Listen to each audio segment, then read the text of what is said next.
Started off in number 10. I'm now here on College Green, where there's a veritable throng of members of Parliament from all sides of the House giving their thoughts on what is turning into a really quite momentous day in British politics. We've spoken a lot this morning about what the internal machinations of the Conservative Party are, what the potential for leadership contests, caretaker prime ministers, all of that, what that might be. But it's also interesting to hear the views from the other side of the House of Commons, from the opposition benches, and I'm delighted to be joined here by Neale Hanvey, who's a Member of Parliament for the Alba Party, formerly of the SNP. And Boris Johnson is someone who, in Scotland, has always been a bit more of a controversial character than in the rest of the United Kingdom. How are you reacting today? Well, I mean, these, as you said, are absolutely momentous times. It's an extraordinary development. I didn't imagine on Monday morning when I was packing my bag to come down to London that we would be at this moment in history so swiftly, but actually the revelations that dripped out over the last few days, and particularly the splintering of the government, the collapse of the government that we've witnessed over the last 48 hours, really have developed into something quite extraordinary. And you know, the mood in the palace is really quite sombre on some benches, and there's a sense of not quite celebration, but a sense of relief that we may be past this post-truth Prime Minister and that be able to begin to have some honesty and integrity return to politics. And I hope that that will enable us to make a strong case for Scotland's renewed push for independence, and that will ultimately lead to Scotland becoming an independent country.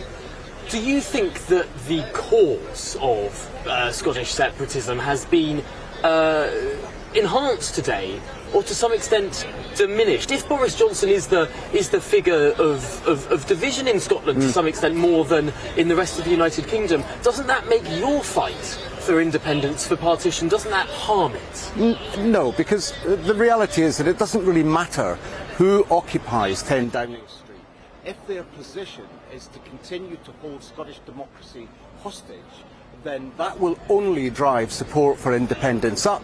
There has to be a willingness to respect the supposed union of equals, this voluntary union.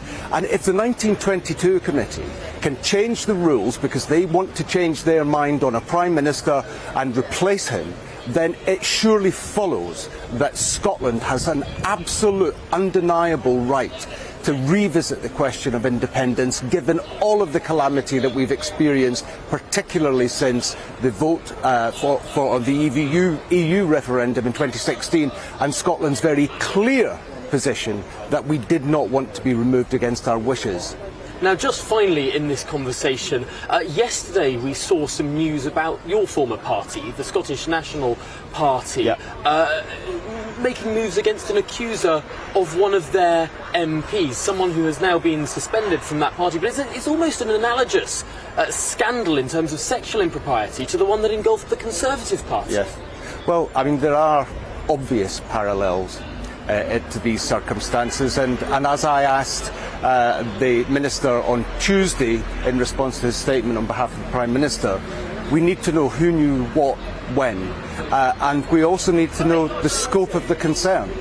There have been reports in Scottish media that there may be other accusers that may not have progressed their cases. The recent revelations about the victim now being threatened by the parliamentary group are deeply concerning. But I have to say, the culture of that group, as I experienced it, this does not surprise me.